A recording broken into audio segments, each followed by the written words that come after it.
ashabihi ahli fadaili wal karamat. Qala rabbi shrah li sadri wa yassir li amri wahlul 'uqdatam min lisani yafqahu qawli. Qala subhanaka la ilma lana illa ma 'allamtana innaka antal 'alimul hakim. Al-mukarramun wal muhtaramun yang sama-sama kita hormati, guru kita bersama Ustaz Abdul Khair. Al-mukarramun wal muhtaramun yang sama-sama kita hormati, guru kita bersama Ustaz Dedi. Para hadirin yang dirahmati Allah Subhanahu wa taala.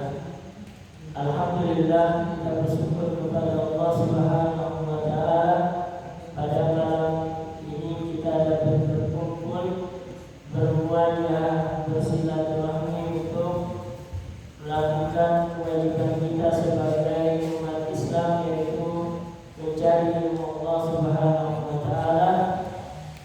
Mudah-mudahan hidupnya kita di sini mendapatkan keberkahan dari Allah Subhanahu wa taala. Diampunkan dosa kita, dimudahkan segala urusan kita, dikabulkan hajat-hajat kita oleh Allah Subhanahu wa taala, dan diberikan kita ilmu yang bermanfaat. Salawat serta salam senantiasa tercurahkan kepada junjungan kita Nabi besar Muhammad sallallahu alaihi wasallam.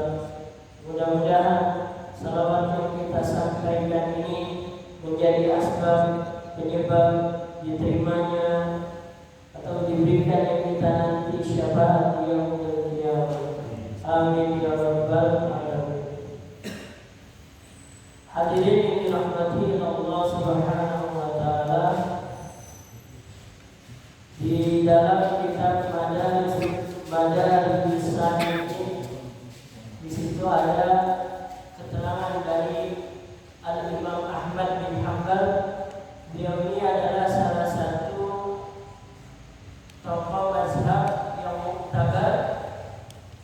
Ada 4 mazhab yang muktabar: mazhab Syafi'i, mazhab Maliki, mazhab Hanafi, mazhab Hambali. Yang 4, beliau mengatakan an-nas ilal ilmi ahwajun minhum ila ta'am wasyarab, li'anna rajula yahtaju ila ta'am wasyarab fil yawmi marratan aw marrataini, wa hajatuhu ila ilmi bi'adati an-nisihi. Manusia itu butuh kepada ilmu itu lebih banyak daripada butuh kepada makan dan minum. Jadi kalau makan dan minum itu kebutuhannya hanya sehari, bisa sekali atau 2 kali. Tapi butuh manusia kepada ilmu itu sebanyak bilangan napas kita. Saking butuhnya kita kepada ilmu.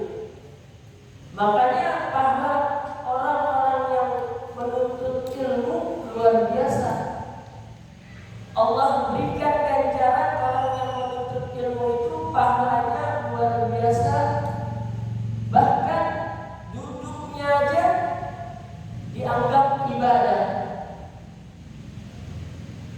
Lebih baik daripada ibadah sholat sunnah 1000 rakaat.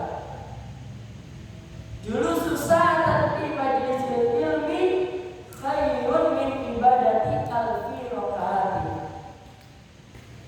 Orang yang duduk sesaat di majlis ilmu itu lebih baik daripada orang yang beribadah 1000 rakaat. Sholat sunnah 1000 rakaat itu masih lebih baik orang yang duduk di majlis ilmu. Paham tidak paham, ngerti nggak ngerti, itu lebih afdol. Tapi bukan berarti kita nggak boleh paham. Maksudnya harus ada usaha untuk mau paham.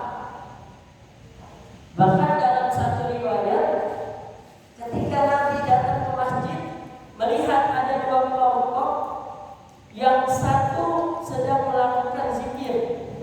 berjamaah. Yang satu lagi sedang membahas hal-hal. Nabi bilang kepada sahabat, ini yang melakukan zikir baik, tapi yang lebih baik lagi ini yang membahas hal-hal. Yang mengkaji ilmu jauh lebih baik. Karena setiap amal itu harus didasari dengan ilmu. Kalau amal tidak didasari dengan ilmu, maka amalnya akan sia-sia, tidak akan diterima oleh Allah. Fakullu man bighairi ilmin ya'malu a'maluhu mardudatun la tuqbalu. Ibnu Ruslan di dalam kitab Matan Zubatnya, beliau mengatakan setiap ilmu, setiap amal yang tidak didasari dengan ilmu, maka amalnya mardudatun la tuqbalu, tidak bakal diterima oleh Allah Subhanahu wa ta'ala, ditolak. Ilmu apa? Semua ilmu yang mengajarkan kita mengenal Allah, yang mengajarkan kita untuk beribadah. Makanya minta kepada Allah untuk tetap diistiqomahkan di jalan Allah. Sering-sering baca Allahumma ya muqallibal qulub tsabbit qalbi ala dinik wa ala ta'atik. Allahumma ya muqallibal qulub, ya Allah yang Maha membolak-balik hati, tsabbit qalbi, tetapkan hati saya ala dinik wa ala ta'atik, atas agamamu dan taat kepada-Mu. Karena tak ada jaminan kita besok kita itu bisa hadir di majelis ilmu. Tak ada yang bisa menjamin. Begitu pentingnya ilmu Allah Subhanahu wa ta'ala. Bismillahirrahmanirrahim. Kita lanjut kepada kajian kita. Qala al-mu'allif rahimahullah wa nafa'ana bi ulumihi fid dharain amin ila an qala kitabul haji wal umrati. Kitab menjelaskan tentang haji dan umrah. Mudah-mudahan dengan sebab kita baca kitab bab haji, kita Allah beri permudah untuk berangkat haji. Minimal umrah. Karena kalau dilihat dari kota itu bisa 40 tahun antrinya. Tapi kita jangan pesimis. Lihat antrian 40 tahun, jangan pesimis. Karena haji itu bukan dilihat dari antriannya. Haji itu dilihat dari ketika Nabi Ibrahim manggil. Nabi Ibrahim manggil. Nabi Ibrahim dulu ketika Ka'bah itu dibangun, dulu Ka'bah itu semenjak Nabi Adam itu Ka'bah udah diciptakan, udah dibuat, dihantam dengan air, hilang. Begitu muncul Nabi Ibrahim, beliau dapat wahyu disuruh membangun Ka'bah yang sudah ada. Ketika Ka'bah itu udah jadi, Nabi Ibrahim disuruh manggil. Semua manusia suruh datang kemari. Nah, di alam ruh ada yang nyautnya satu, berarti pergi hajinya sekali.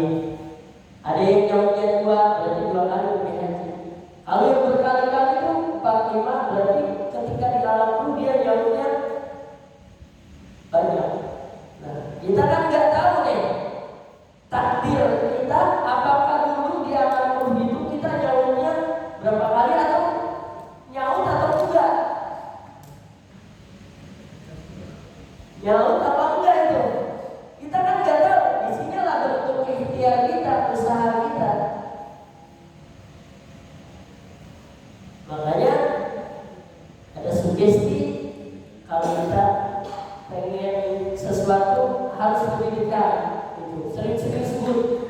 Nah, kita baca nih masalah bab haji, bab umroh, mudah-mudahan kecipratan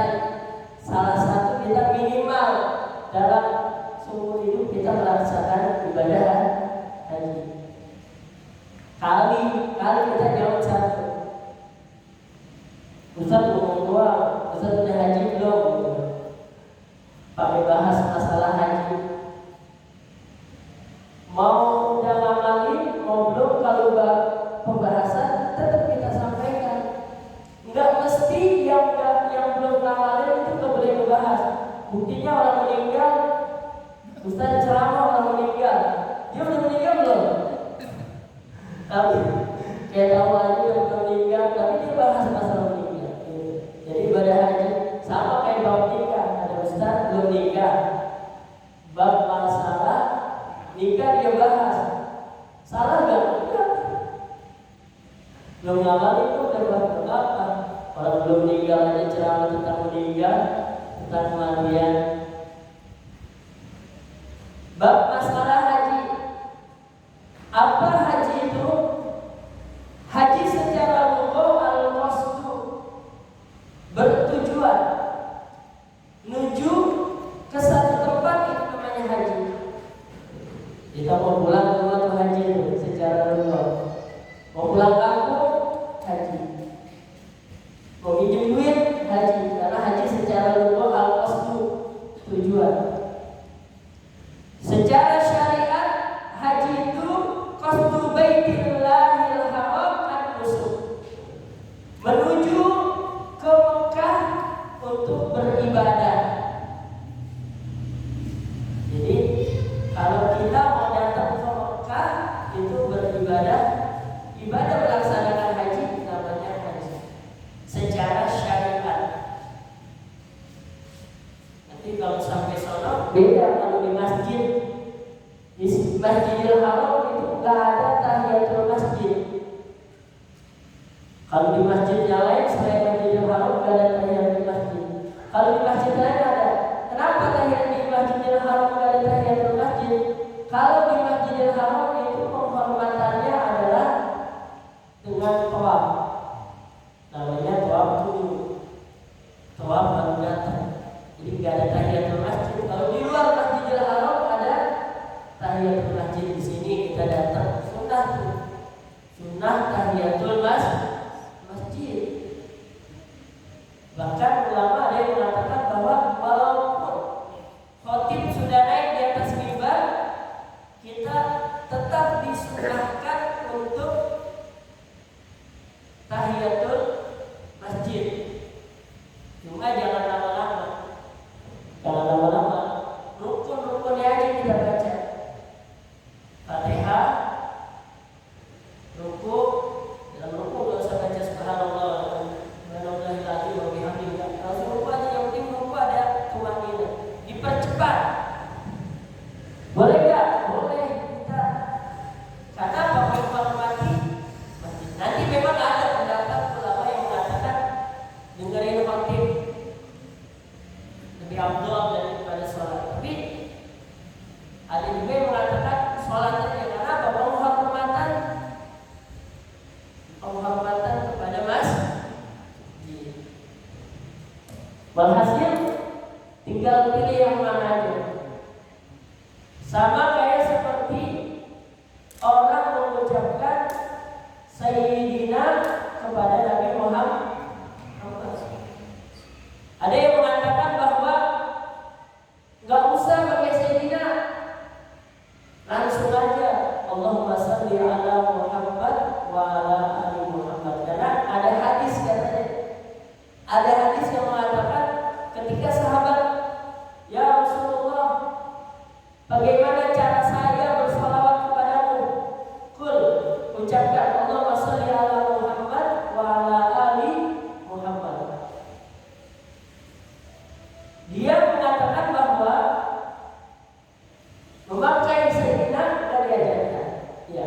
Tapi ada pendapat ulama yang mengatakan bahwa memakai Sayyidina itu dianjurkan. Kenapa? Banyak ayat-ayat Al-Quran, hadis Nabi mengatakan ana sayyidu waladi Adam wala fakhr. Saya adalah pemimpin dari manusia. Saya bukan saya bangga. Saya enggak bangga. Wala fakhr. Di situ diambil dalil bahwa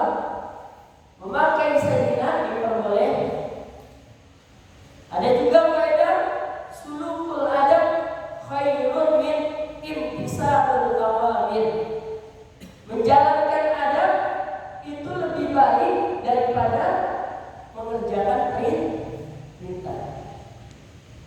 Bapak-bapak misalnya punya orang tua udah sepuh, pengen diinjak-injak belakangnya, pegel diinjak-injak. Itu kalau dari segi adab enak kan? Nggak enak. Tapi kalau perintah kita injak kan? Ada pendapat yang begitu. Kita nggak usah pakai sini. Walhasil mau pakai sini, mau nggak pakai sini, nggak jadi masalah. Ada pendapat yang kita pakai. Yang penting intinya jangan saling menyalahkan.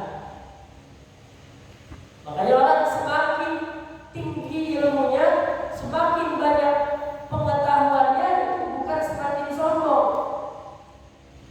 Semakin tinggi pengetahuannya, semakin luas pengetahuannya, maka semakin luas dadanya untuk menerima pendapat orang lain. Oh, ini tahlil nggak boleh, ini maulid bid'ah, nggak apa-apa, nggak memakai nggak apa-apa. Cuma jangan nyalahin yang maulid, jangan nyalahin yang tahlil. Begitupun yang tahlil, yang maulid, jangan nyalahin yang nggak mau maulid, yang nggak mau tahlil. Jadi kalau perkara-perkara kuru'iyah jangan diikuti. Intinya perkara kuru'iyah jangan diikuti. Tapi kalau perkara usuliyah dan masalah usul, salat zuhur 4 rakaat ditambahin 1 rakaat 5, nah itu baru diributi. Lalu apa dalil diwajibkannya haji? Yaitu di dalam surah Al-Imran ayat 97, Allah Subhanahu wa taala berfirman, "Walillahi 'alan nasi hajjul baiti man istata'a ilaihi sabila." Dan diwajibkan atas manusia untuk melaksanakan ibadah haji ke Baitullah bagi yang mampu. Nanti ada mampu secara fisik, ada mampu secara keuangan. Kalau fisik dia mampu, tapi duit enggak punya, berarti dia tidak menistato'ah, enggak dimasuk kepada orang yang mampu. Dia harta ada, duit ada, tapi fisiknya enggak kuat, dia enggak termasuk yang mampu. Jangan juga maksain untuk ibadah haji, umroh, utang. Karena ada tuh dana talangan haji ya, dia utang. Punya duit 5 juta, buat haji 40 juta, 35 jutanya dia utang. Nggak boleh maksa begitu juga. Jangan maksa ibadah, dalam ibadah itu nggak boleh dipaksa.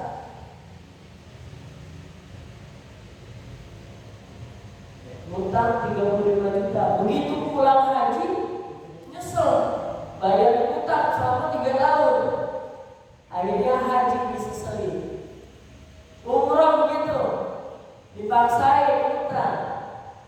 Enggak, dalam agama itu tidak ada paksaan. Jangan membuat diri kita terzalim.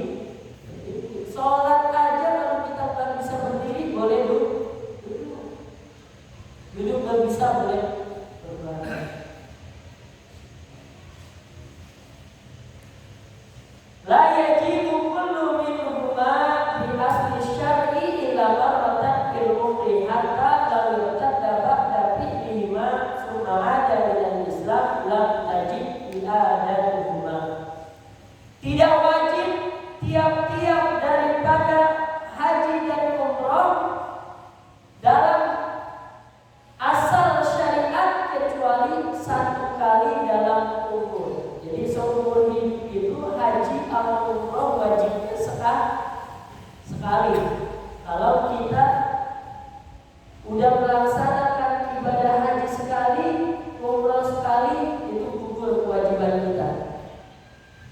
Yang umroh kedua, umroh haji kedua itu bukannya haji yang wajib. Jadi kita tetap melaksanakan ibadah haji pun yang keduanya enggak berdosa.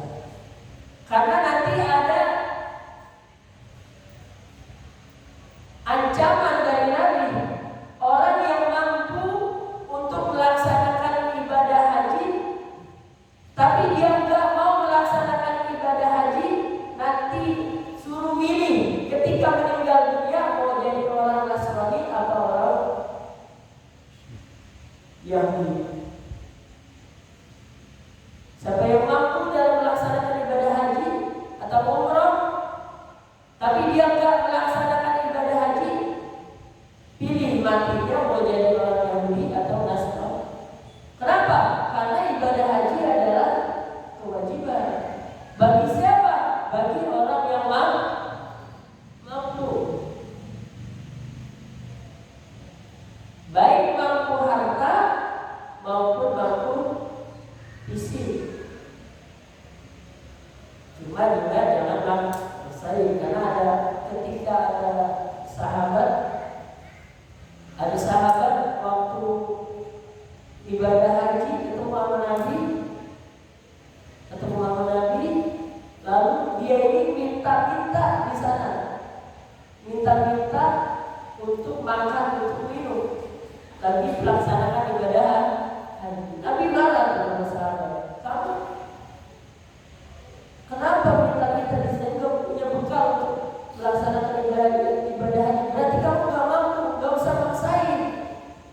Kalau sampai di sana membuat mudarat.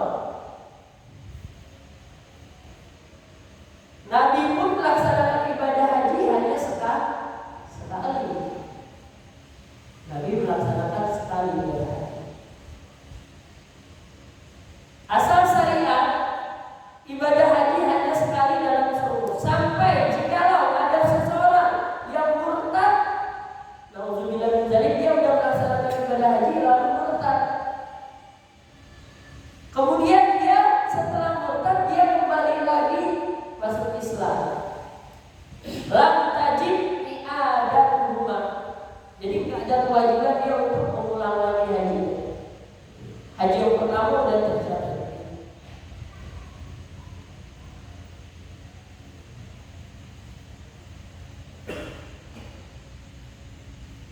Kapan itu ibadah haji dilaksanakan? Yaitu pada tahun ke-6. Ketika Nabi tahun ke-6 dari hijrah Nabi baru ada perintah untuk melaksanakan ibadah haji. Ada yang mengatakan di tahun ke-9 setelah hijrah Nabi. Fadilahnya orang yang melaksanakan ibadah haji banyak. Di antaranya al-umratu ila al-umrati kafaratun lima bainahuma wal hajjul mabrur laisa lahu jazaa'un illa jannah. Dari umrah ke umrah itu ada kafarat, pengampun dosa. Wal hajjul mabrur laisa jazaa'un illa jannah. Orang yang melaksanakan ibadah haji lalu hajinya diterima, maka tidak ada balasan kecuali Allah masukkan dia itu ke dalam surga. Makanya kalau melaksanakan haji atau umroh, sifat-sifat yang sebelumnya itu yang dulu jangan diulangi lagi. Misalnya sebelum umroh ini orang ngadu ayam, main taruhan, main judi. Umroh dia insaf. Nah, jangan sampai dia mengulang lagi itu dosa kayak gitu. Agar apa? Agar nanti ketika dia wafat mendapatkan haji atau umroh yang mabrur. Sayang ibadah umrohnya 20 juta, 30 juta untuk umroh. Dia pergi lalu sampai kembali dia nggak bisa menjaga gerakannya itu.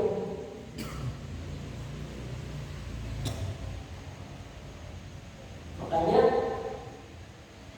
Gelar haji itu di Indonesia doang kan, al-haji, dipanggil al-haji. Di luar nggak ada, hanya kebiasaan ulama-ulama Indonesia doang. Al-haj itu adalah isim fa'il dari kata hajjah yahuju. Haj, orang yang melaksanakan ibadah haji. Orang yang melaksanakan ibadah haji. Kayak musolli, orang yang melaksanakan sholat. Kita dikatakan musolli ketika kita sholat. Ada orang ad-dorib yang memukul, doribun yang memukul. Selama dia memukul itu disebut dorib, tapi setelah dia memukul enggak disebut dorib. Musolli orang yang sholat, selesai sholat enggak disebut musolli. Tapi gelar haji, walaupun dia udah pulang haji, tetap gelarnya al-haj. Haji itu isim fa'il kalau dalam nahwu. Orang yang melaksanakan ibadah. Apa maknanya? Maksudnya ente ini udah melaksanakan ibadah haji, maka harus jaga. Intinya jaga sikap ente. Ente udah melaksanakan haji.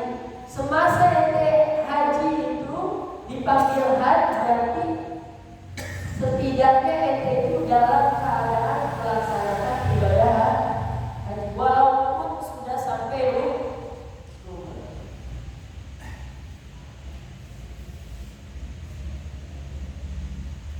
Dalam hadis yang lain Nabi Shallallahu Alaihi Wasallam bersabda, "Ta'ibu bainal haji wal umrati fa innahuma yanfiyani az-dzunuba wal faqra kama yanfil kiru khabasal hadidi wal dhahabi wal fiddah wa laysa lil hajjil mabrur sawabun illa jannah."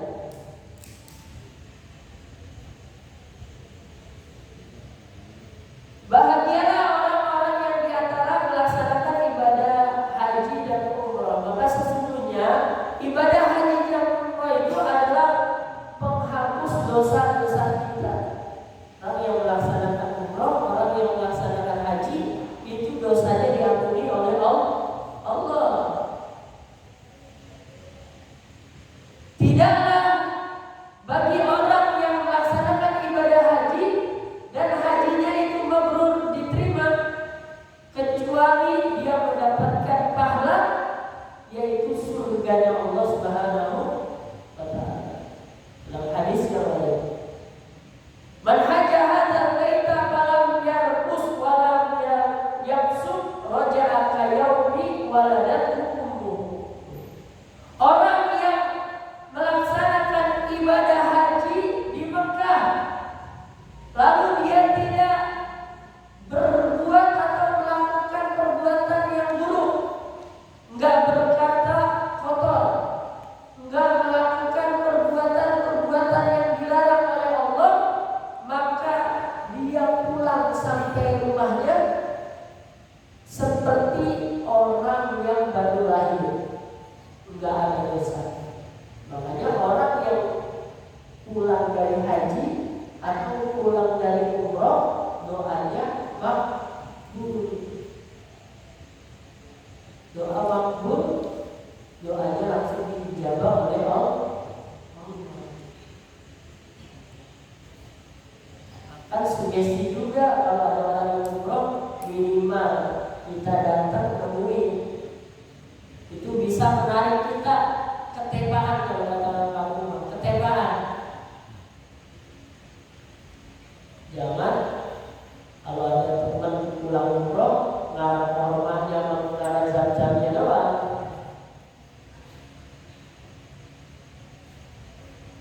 Dan kalau pulang umroh pun ada ceritanya, cerita tentang yang di sana, yang umroh, bagaimana ibadah di sana, berapa kali umroh. Kalau umroh kan nggak ada waktunya, kapan saja. Beda sama haji. Kalau haji mah waktunya sebentar, hanya wukuf di Arafah, sisanya tanggal 10, tanggal 11, tanggal 15.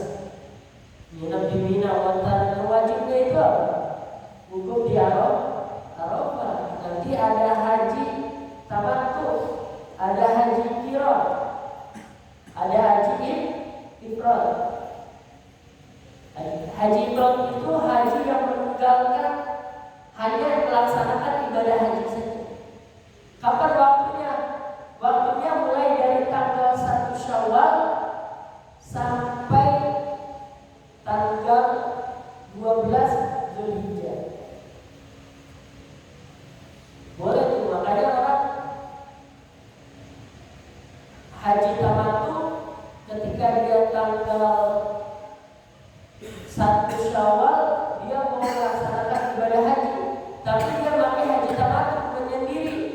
haji aja, nggak niat umroh. Udah, dia mulai tanggal 1 tuh niat udah pakai ihram terus sampai nanti puncaknya di tanggal dia tahallul awal boleh dia melepaskan bajunya. Makanya pahalanya sangat besar haji tamattu. Nanti ada haji ifrad meninggalkan haji. Kalau haji tamattu dia niat umroh baru haji. Kalau haji ifrad dia hanya niat haji. Kalau haji tamattu dia itu umroh baru haji. Begitu nyampe Mekah dia umroh di bulan haji. Lalu setelah umroh selesai umroh dia lepas pakaiannya. Nanti masuk bulan haji tanggal 9 yang ketika wukuf di Arafah baru dia niat untuk melaksanakan haji. Cuma nanti kena dam. Di haji tamattu itu kena dam. Bayar 1 kali, dipotong dibeli kambing. Wa syurutu wujubihi ma'al islam wal bulugh wal aql wal hurriyatu wal istita'atu. Syarat wajib umroh dan wajib haji pertama Islam. Jadi kalau orang mau umroh mau haji itu syaratnya harus Islam. Selain Islam tidak boleh, enggak sah. Yang kedua syaratnya balik. Sudah balik umur minimal 9 tahun atau 15 tahun, di atas 9 tahun. Kalau laki-laki sudah ditandai dengan bergib, kalau perempuan ditandai dengan keluar darah haid. Syaratnya harus balik. Bagaimana? Ada anak kecil belum balik tapi dia melaksanakan ibadah haji. Itu hajinya tidak menggugurkan dia. Tetap nanti begitu balik dia berkewajiban untuk melaksanakan ibadah haji lagi. Kalau dia mampu tetap dituntut dia. Walaupun dia masih kecil, misalnya ada bapaknya kaya, dia belum balik, dia ajak pergi haji. Hajinya sah, tapi tidak menggugurkan haji dia, kewajiban haji dia. Kenapa? Karena belum balik. Begitu dia balik, dia mampu, dia terkena kewajiban untuk melaksanakan ibadah haji. Saya udah haji dulu waktu kecil, umur 3 tahun. Ini sekarang udah umur 30 tahun. Dia mampu, enggak mau haji. Mari udah dulu umur 3 tahun, enggak. Tetap dia diwajibkan untuk haji. Kenapa? Karena hajinya dia itu belum menggugurkan kewajiban haji. Dia melaksanakan belum balik. Wal aqlu syaratnya harus berakal. Jadi kalau ada orang yang tidak berakal, hajinya tidak sah.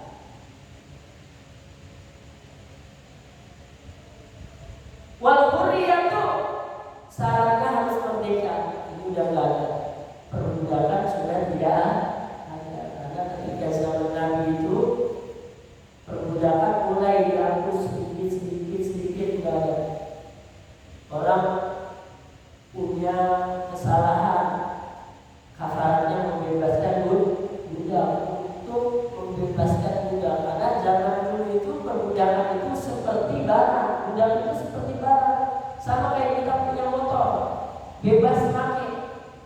Budak bebas pakai. Karena Nabi mulai dihapus untuk perbudakan. Wal istita'atu syaratnya melaksanakan umrah dan haji istita'ah, mampu. Kita punya duit ada, tapi kuotanya tidak mencukupi. Lama nunggunya, kuota lama. Umur kita misalnya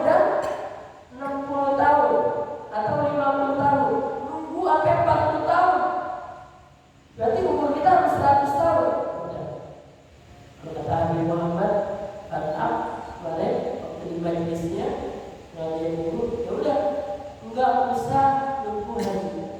Kita umroh aja, punya duit mau umroh. Minimal kita bisa sampai ke kota Mekah. Kita lihat ukur umur 40 tahun. Kuota umurnya 40 tahun. 80 tahun kita baru dapat tiket untuk berangkat haji. Fisik udah berangkat. Ya udah, kita punya duit berapa? Umroh berapa? 30 juta. Kayak umroh, berangkat umroh. Jangan nungguin haji. Kenapa? Hajinya lama. Apakah kita berdosa? Enggak, karena kita belum istiqomah. Enggak mampu, bukan mampu apa? Mampu daripada berangkat, ada halangan. Nanti udah berangkat umroh baru kumpulin duit lagi. Buat apa? Buat haji. Karena kalau dilihat dari kuota, antriannya itu bisa 40 tahun. Tahun 2022 atau 2022 nanti berangkat 2042 62. Ya masih ada apa ya? Udah aja. Wasyartuha ayyakuna sahsu qadiran ala jami'il mu'ni allati yahtajuha an-nafsuhu wallati yakrahuha lijalihi wa atba'ihi min khurujihi min baladihi hatta yarji'a ilaihi. Syarat haji dan umroh bahwa adalah seseorang itu mampu atas seluruh biaya yang dia butuhkan untuk dia dan orang yang dia tinggali. Istilah itu kita punya uang buat haji 40 juta. Kalau kita daftarin haji 40 juta, itu anak ini kelaparan gak? Kalau kelaparan berarti belum mampu. Ada orang nekat, ya udah buat jual rumah aja, terpulang haji gimana nih? Nah, itu juga nggak boleh. Nggak boleh. Nanti apa? Karena jadi bisa penyesalan. Bagi memilih bisa selit terus udah mau umroh nih, punya utang nih, rumah jadi kontrak. Paksa, janganlah paksa.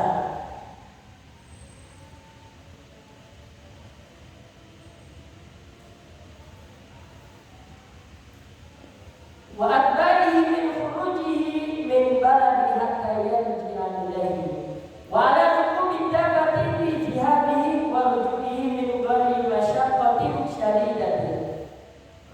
Kendaraannya pun kalau dulu kan berangkat haji pakai onta. Kalau sekarang pakai kapal. Ya bahasanya punya uang untuk ongkos untuk haji dan perjalanannya juga enggak masyaqqah, enggak apa, kagak membuat susah. Misalnya di Mekah, di Arab itu lagi ada goncangan perang, ada perang. Ini kita mau berangkat haji nih, mau umroh nih, kita uang mampu untuk berangkat ke sana, tapi di sana kondisinya nggak memungkinkan. Maka orang tersebut tidak disebut dengan istiqomah. Nggak mampu dia. Kenapa? Karena tempatnya membahayakan. Ya kan? Jangan main pergi aja. Tersono mati konyol, biarin katanya. Saya berangkat aja. Di mana kayak ke sono? Enggak. Lihat dulu keadaan di sono bagus, baik atau enggak. Kalau lagi ada peperangan enggak? Udah. Berarti kita dianggap tidak mampu.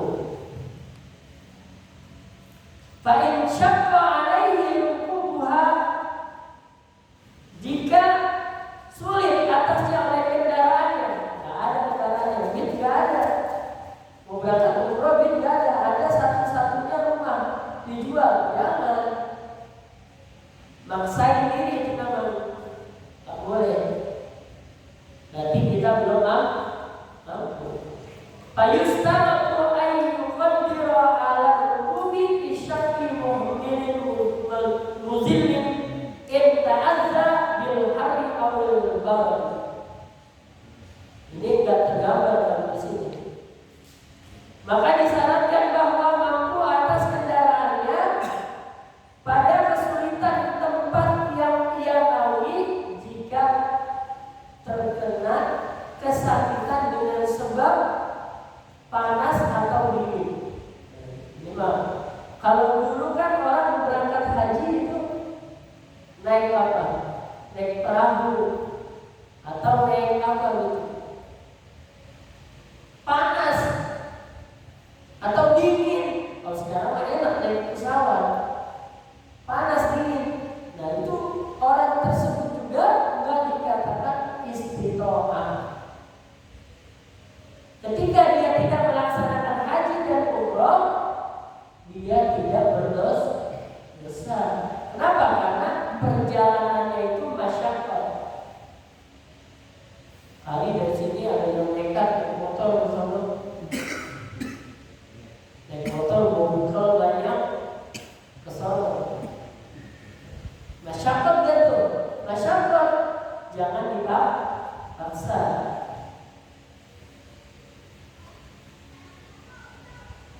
Fa'in syaqqa alaihi rukubuhu aidan fala yajibu alaihi al-hajju bi nafsihi.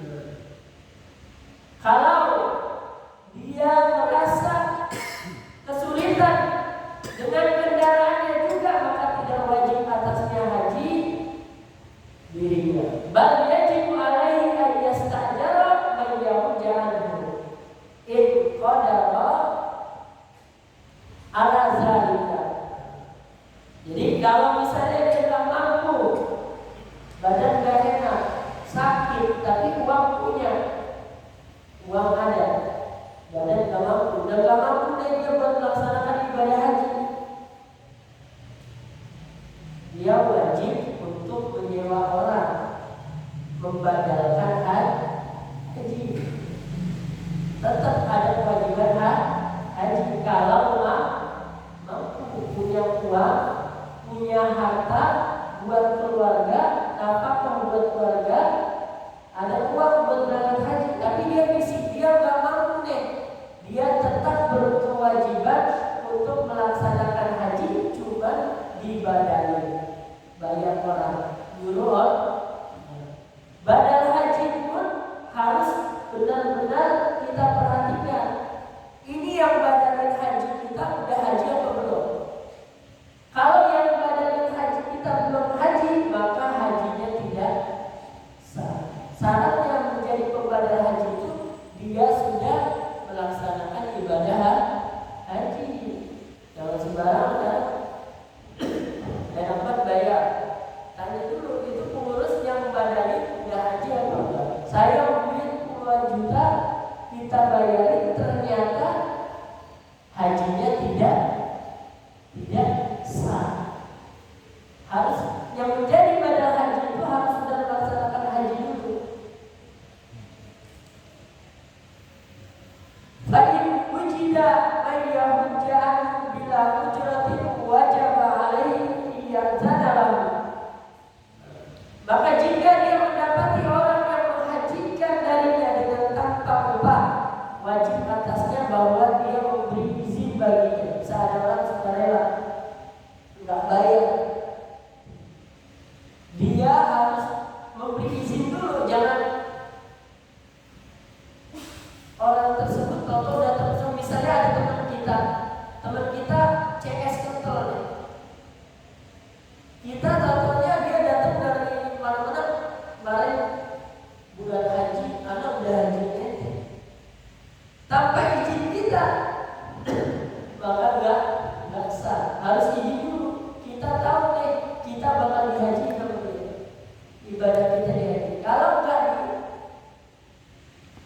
diizinin, maka hajinya tidak sah. Harus kita izinin. Oh udah nggak apa-apa, buat gimana haji tahun ini misalnya,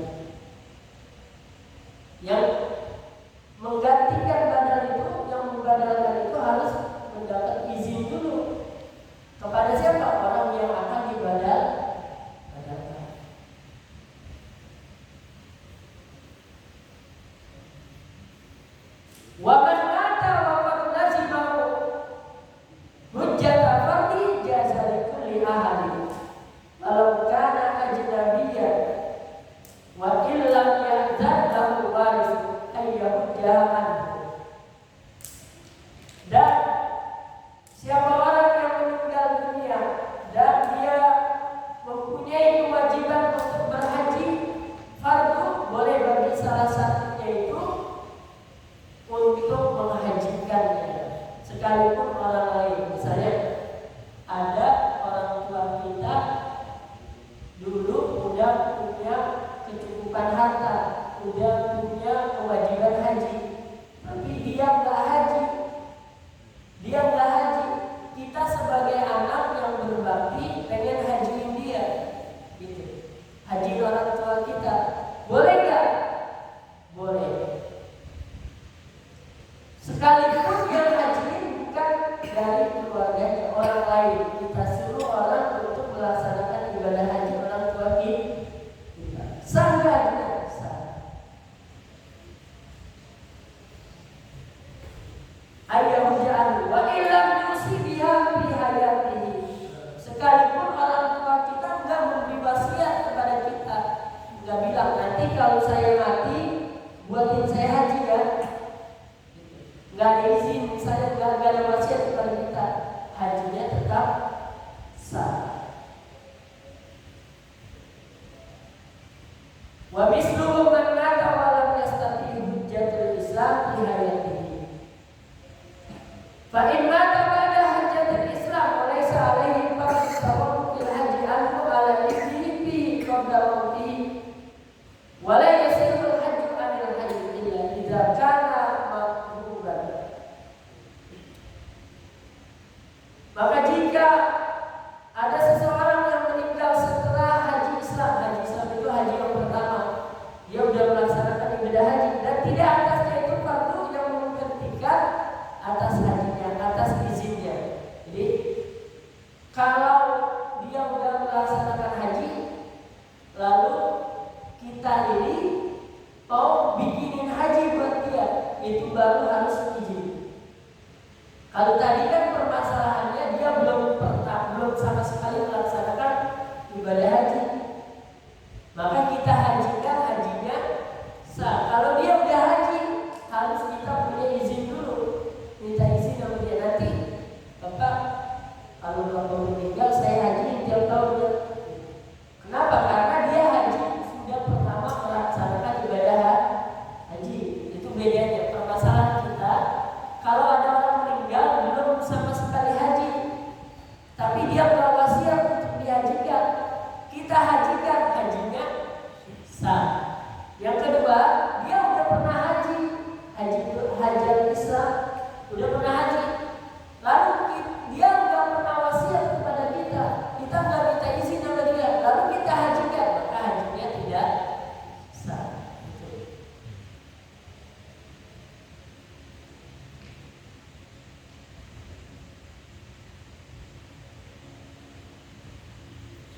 Wala yasiru ihramu as-saghir al-mumayyiz illa bi idni walihi wa ghayri al-mumayyiz yarmuhan walihi. Dan tidak sah ihramnya anak kecil yang mumayyiz kecuali dengan izin walinya. Jadi ada anak kecil yang dia ini udah mumayyiz. Mumayyiz itu udah bisa membedakan mana yang baik, mana yang buruk, kecuali izin walinya. Jadi harus punya izin dulu. Anak kecil, misalnya ada anak kecil belum balik, lalu diajak sama siapa gitu, sama saudaranya berangkat haji, bapaknya nggak tahu tuh, maka hajinya tidak sah. Anak kecil itu harus dapat izin dari orang tua untuk melaksanakan ibadah haji. Wa ghairul mumayyiz yahrumu anhu waliyuhu. Kalau yang belum mumayyiz, dia mengihramkan darinya oleh orang tuanya. Wa yahduruhu mawdi'an nusuki kulliha hatta idza kewajiban. Dan dia orang kecil itu yang belum mumayyiz itu harus hadir juga di setiap tempat-tempat ibadah haji seluruhnya. Jadi ngikutin aja orang tua atau orang-orang lain. Misalnya dia di Mina, dia di Arafah, dia di Musdalifah, semua dia ikuti rangkaian ibadah haji walaupun anak kecil. Dia nggak bisa baca-baca aja misalnya, udah ikutin aja. Sah nggak hajinya? Hajinya sah. Tapi kalau dia belum balik, nanti ketika dia balik ada kewajiban untuk ulang karena dia itu belum balik. Tapi haji yang dia lakukan tetap sah, mendapat pahala.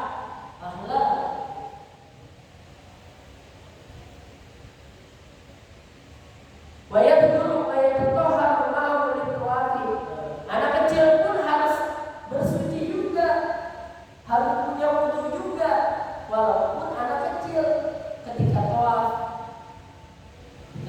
harus punya wudu. Jangan misalnya ikut haji, ikut umroh, anak kecil ini nggak usah wudu. Nah, sholat juga begitu. Sholat anak kecil harus punya wudu juga. Jangan masih kecil nggak usah wudu gitu. Harus wudu.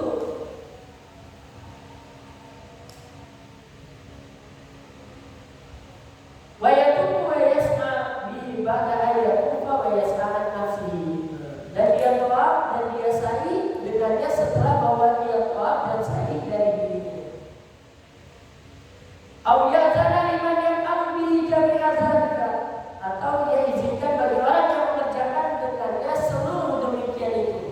Jadi orang yang melaksanakan dapat tugas untuk membadalkan haji, dia sama hukumnya seperti orang yang melaksanakan ibadah haji.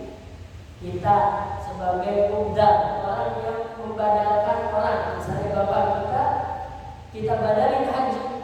Syarat ketentuan hajinya itu sama. Jangan mentang-mentang badalin haji udah nggak usah pakai wudu, nggak usah suci, nggak usah tawaf, nggak usah di Arafah, nggak usah, bisa gitu.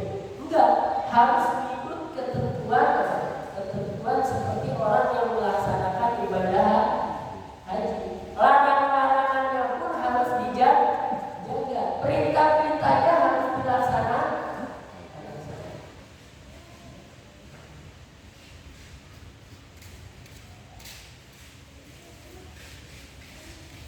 Wa yasihu ihramul rafiq bil balik. Wallahu a'lam bishawab. Panjang ibadah haji. Intinya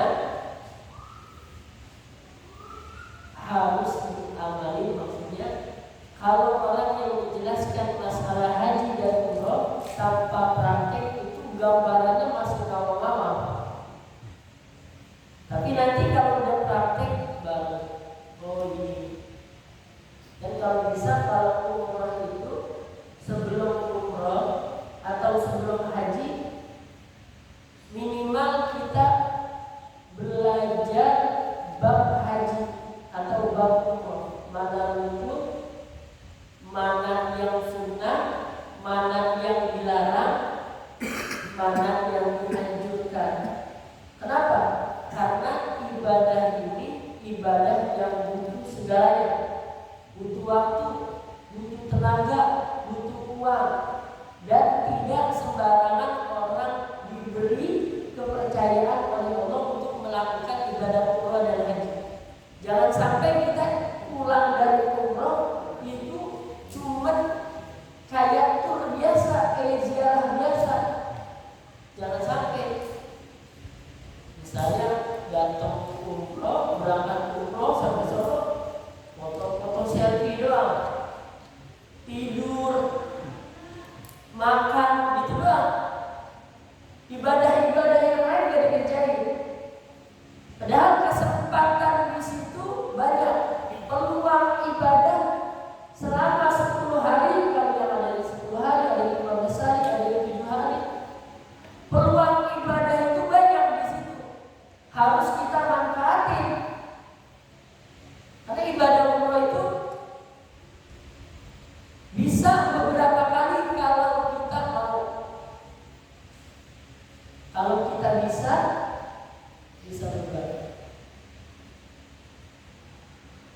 keluar dari tanah halal untuk niat umroh.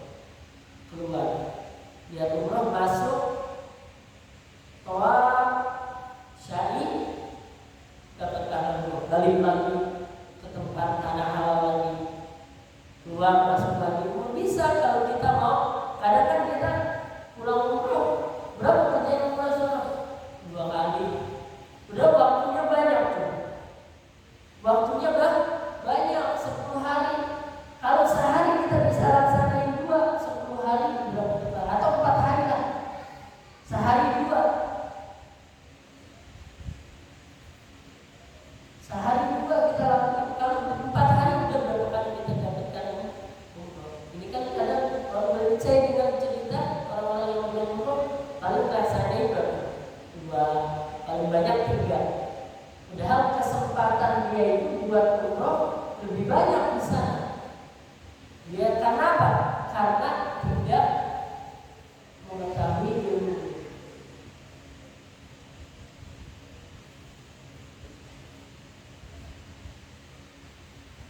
Dan harus ada niat di dalam hati yang belum haji, yang belum umroh, untuk diniatkan di hatinya untuk benar-benar serius pengen pergi ke sana, pengen melaksanakan ibadah haji. Selain amalan-amalan yang kita lakukan, diperbanyak amalan sholawat, banyakin sholawat untuk apa? Untuk bisa ziarah ke makam Nabi, ziarah ke Ka'bah. Dan kalau bisa jangan umroh sama travel yang kagak ngajak kita ke makam Nabi. Hati-hati. Karena banyak travel yang nggak mau ziarah ke makam Nabi. Jadi cukup di Mekah aja. Gak mau ziarah dia ke makam Nabi. Kalau bisa jangan pakai travel ini. Karena tanpa Nabi nggak akan ada Mekah. Tanpa Nabi nggak akan ada alam semesta ini. Laulaka lama khalaqtul aflaq, kata Allah dalam hadis kutsinya, kalau bukan karena Engkau ya Muhammad tidak akan menciptakan alam semesta ini. Kok sampai ada orang yang datang melaksanakan haji, melaksanakan umroh, tapi nggak mau berziarah ke makam Rasulullah. Mudah-mudahan Allah Subhanahu wa taala mengabulkan hajat kita agar bisa datang ke kota Mekah melaksanakan ibadah haji dan umrah. Ya hadirin, balai yang saleh alhamdulillah Nabi Muhammad sallallahu alaihi